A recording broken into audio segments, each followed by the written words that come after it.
അമ്മയ്ക്കും തിരിക്കുമാനും നന്ദി. എൻ്റെ പേര് ദീപക്. ഞാൻ ആലപ്പുഴ ചെട്ടിക്കാട് എന്നുള്ള സ്ഥലത്തു നിന്നാണ് വരുന്നത്. അപ്പോൾ ഞാൻ +2 ശേഷം ജർമ്മൻ ലാംഗ്വേജ് പഠിക്കാൻ വേണ്ടി ഈ എറണാകുളത്ത് ചേർന്ന്. അപ്പോൾ ജർമ്മൻ ലാംഗ്വേജ് പഠിച്ചതിന് ശേഷം എനിക്ക് എക്സാം ഡേറ്റ് കിട്ടി. തിരുവനന്തപുരത്തായിരുന്നു എനിക്ക് കിട്ടിയത്. അപ്പോൾ ആ എക്സാമിന് എനിക്ക് ഭയങ്കര പാടായിരുന്നെങ്കിൽ പോലും എനിക്ക് സ്പീക്കിങ്ങും ഹിയറിങ്ങും കിട്ടി. പക്ഷേ ആ എക്സാമിന് ശേഷം എനിക്ക് 6 മാസത്തോളം ഡേറ്റ് കിട്ടിയിട്ടില്ല. എല്ലാ മാസവും ഞാൻ മെയിൽ അയക്കുന്നുണ്ടെങ്കിൽ പോലും എനിക്ക് ഡേറ്റ് കിട്ടാറില്ലായിരുന്നു. അങ്ങനെ ഞാൻ ജാനുവരിയിലും മെയിൽ അയച്ച് എനിക്ക് ഡേറ്റ് കിട്ടിയില്ല. ഡേറ്റ് ഡെലിവറായി. അപ്പോൾ കിട്ടാത്തവർക്ക് കിട്ടത്തില്ല, കുറച്ച് പേർക്കേ കിട്ടത്തുള്ളൂ. അങ്ങനെ ഞാൻ അമ്മയായിട്ട് ഇവിടെ വന്ന് പ്രാർത്ഥിക്കാൻ വേണ്ടി വന്നേ. ജസ്റ്റ് ഇവിടെ പ്രാർത്ഥിക്കാൻ വേണ്ടി മാത്രമാണ് വന്നതെങ്കിൽ പോലും അമ്മ പറഞ്ഞ് നമുക്ക് ഉടമ്പടിയും കൂടി ഒന്ന് എടുക്കാമെന്ന് പറഞ്ഞു. അപ്പോൾ എനിക്ക് അത്രയും നാൾ ഉടമ്പടി എന്നുള്ളത് ഉണ്ടെന്നറിയാമെങ്കിൽ പോലും എന്താണ് ഉടമ്പടി എന്നുള്ളത് എനിക്ക് അറിയത്തില്ലായിരുന്നു. അങ്ങനെ ഇവിടെ വന്ന് ഉടമ്പടി എടുത്ത് 2 ദിവസത്തിനുള്ളിൽ തന്നെ അവിടുന്ന് ബാക്കിയുള്ള സീറ്റ്സിന് മെയിൽ വന്ന്. അപ്പോൾ ആ മെയിലിൽ എനിക്കും കിട്ടി സീറ്റ്. പക്ഷേ അത് ഭയങ്കര ലേറ്റ് ആയതുകൊണ്ട് തന്നെ എനിക്ക് ജസ്റ്റ് 10 ദിവസമുള്ളായിരുന്നു എക്സാമിന് വേണ്ടി.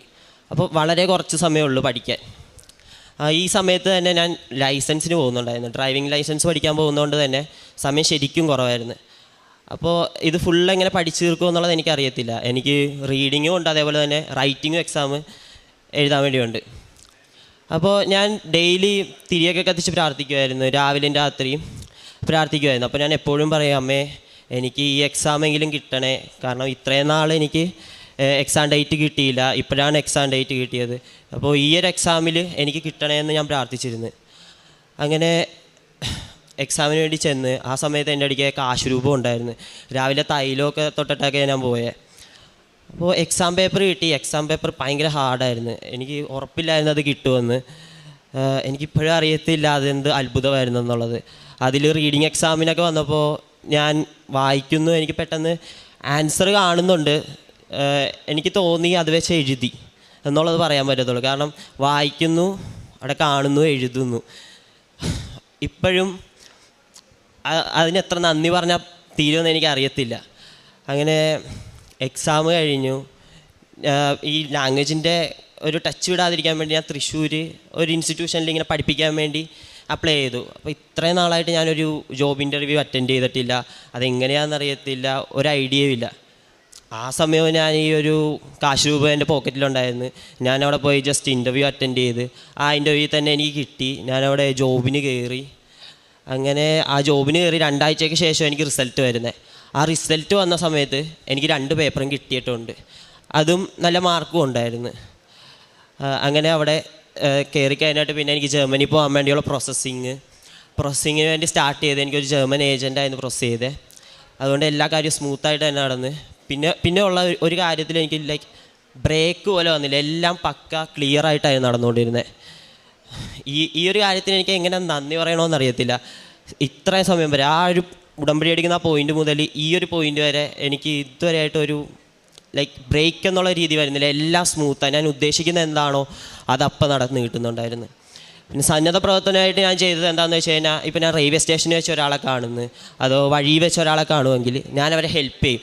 എനിക്ക് ആ സമയത്ത് എപ്പോഴും എങ്ങനെ ഹെൽപ്പ് ചെയ്യാൻ വേണ്ടി പറ്റണമെന്നില്ല. ഞാൻ അവർക്ക് ഫുഡ് വാങ്ങിച്ചു കൊടുക്കുമായിരിക്കും, അല്ലെങ്കിൽ അവരിപ്പോൾ ഒരു വെയിറ്റ് എടുത്തുകൊണ്ട് നടക്കുന്നതെങ്കിൽ എന്നെ പറ്റുമെങ്കിൽ ഞാനത് പോയി എടുത്തു കൊടുത്ത് സഹായിക്കുമായിരിക്കും. അതായിരിക്കും എന്നെക്കൊണ്ട് നടക്കുന്നത്. അതേപോലെ തന്നെ എവിടെയെങ്കിലും ആരെങ്കിലും എന്തെങ്കിലും ആവശ്യം പറയുമെങ്കിൽ എന്നെക്കൊണ്ട് പറ്റുന്നതാണെങ്കിൽ ഞാനത് ഉറപ്പായിട്ട് സാധിച്ചു കൊടുത്തിരിക്കും. ഇതൊക്കെ തന്നെയാണ് ഞാൻ സന്നദ്ധ പ്രവർത്തനമായിട്ട് ചെയ്തത്. പിന്നെ അമ്മയ്ക്ക് 1000 നന്ദി. ലൂക്കയുടെ സുവിശേഷം 11:10 നമ്മൾ വായിക്കുന്നു. എന്തെന്നാൽ ചോദിക്കുന്ന ഏവനും ലഭിക്കുന്നു, അന്വേഷിക്കുന്നവൻ കണ്ടെത്തുന്നു, മുട്ടുന്നവന് തുറന്നു കിട്ടുകയും ചെയ്യുന്നു. ഈ മകൻ ജർമ്മൻ B2 പരീക്ഷയുടെ 2 പേപ്പറുകൾ ലഭിക്കാതെ വരുമ്പോൾ അമ്മ മാതാവിൻ്റെ അരികിൽ വന്ന വലിയ പ്രത്യാശയോടെ ഉടമ്പടി എടുക്കുന്നത്, അതിനുശേഷം അവൻ്റെ തന്നെ വാക്കുകളിൽ ഈ നിമിഷം വരെയുള്ള ഓരോ കാര്യവും അമ്മ മാതാവ് അതിവേഗതയിൽ എന്തൊക്കെ ചോദിച്ചോ എന്തൊക്കെ ആഗ്രഹിച്ചോ അതെല്ലാം അവന് കൊടുത്തുകൊണ്ട് അനുഗ്രഹിച്ചതിൻ്റെ സാക്ഷ്യമാണ് പങ്കുവയ്ക്കുന്നത്. B2വിൻ്റെ ലഭിക്കാനിരുന്ന 2 മൊഡ്യൂളുകൾ പരീക്ഷയ്ക്ക് പോകുമ്പോൾ ശരിക്കും സാഹചര്യമോ പരീക്ഷയോ അത്ര കണ്ട് എളുപ്പമായിരുന്നില്ല. എല്ലാം മനസ്സിലായെന്നോ എല്ലാം അറിയാമായിരുന്നെന്നോ അവൻ പറയുന്നില്ല. എങ്കിലും കാണുന്നു എഴുതുന്നു എന്ന രീതിയിൽ അത് അവിടെ വായിക്കുന്നത് എന്ത് മനസ്സിലാകുന്നുവോ അവന് അവിടെ തോന്നിച്ചു കൊണ്ടിരുന്നതൊക്കെയും അവന് എഴുതിക്കൊണ്ടിരുന്നു. അത് വിജയത്തിന് കാരണമായി അവന് മാറുകയും ചെയ്യുന്നു. പിന്നീടുള്ള അതിൻ്റെ പ്രോസസ്സും വിദേശത്തേക്ക് പോകുവാനുള്ള വിസ പ്രോസസ്സ്, അതിൻ്റെ മറ്റ് കാര്യങ്ങൾ എല്ലാം ഒരു തടസ്സവുമില്ലാതെ അമ്മ മാതാവ് അവന് സാധിച്ചു കൊടുക്കുന്നു. ഈ മകൻ ഇത് സാക്ഷ്യപ്പെടുത്തുമ്പോൾ നമ്മോട് പങ്കുവയ്ക്കുന്നത്, പരിശുദ്ധമ്മയിൽ നമ്മൾ എപ്പോഴൊക്കെ ശരണപ്പെട്ട് പ്രാർത്ഥിക്കുന്നുവോ, ആഗ്രഹിച്ചുകൊണ്ട് അമ്മ മാതാവിനോട് സംശയമില്ലാതെ ചോദിക്കുന്നുവോ, അതൊക്കെയും തിരുക്കുമാരനോട് പറഞ്ഞ അമ്മ നമുക്കായി നേടിത്തരുന്നു എന്ന വലിയ അനുഭവത്തെയാണ്. പരിശുദ്ധമ്മ ശക്തിയായ മധ്യസ്ഥയാണ്, നിരന്തരം ആശ്രയിക്കാവുന്ന സഹായകയാണ്.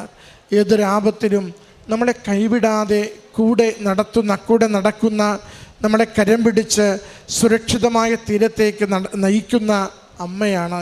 അതുകൊണ്ട് ആ അമ്മയുടെ സാന്നിധ്യം അനുഭവിച്ച് ജീവിക്കുമ്പോൾ എല്ലാ ക്ലേശകരമായ കാര്യങ്ങളും നമുക്ക് സുഖകരമായി ലഘുവായി തീരുവാൻ സാധിക്കുമെന്ന് ഈ അമ്മ വഴി ഈ മകന് ലഭിച്ച ഈ നല്ല അനുഗ്രഹങ്ങളെ ഓർത്ത് ദൈവപിതാവിനും തിരുക്കുമാരനും നന്ദി പറയാം. കരഘോഷത്തോടുകൂടി ഈ സാക്ഷ്യം നമുക്ക് സമർപ്പിക്കാം. അത്യപൂർവ ദൈവാനുഭവങ്ങൾ ഇനി നിങ്ങൾക്കും സ്വന്തം. ഈ യൂട്യൂബ് ചാനൽ ഇതുവരെ സബ്സ്ക്രൈബ് ചെയ്തിട്ടില്ലെങ്കിൽ ഇപ്പോൾ തന്നെ സബ്സ്ക്രൈബ് ചെയ്യുക. ഈ വീഡിയോ ഇപ്പോൾ തന്നെ നിങ്ങളുടെ സുഹൃത്തുക്കൾക്ക് ഷെയർ ചെയ്തുകൊണ്ട് കർത്താവിൻ്റെ പ്രേക്ഷിതരാകുക.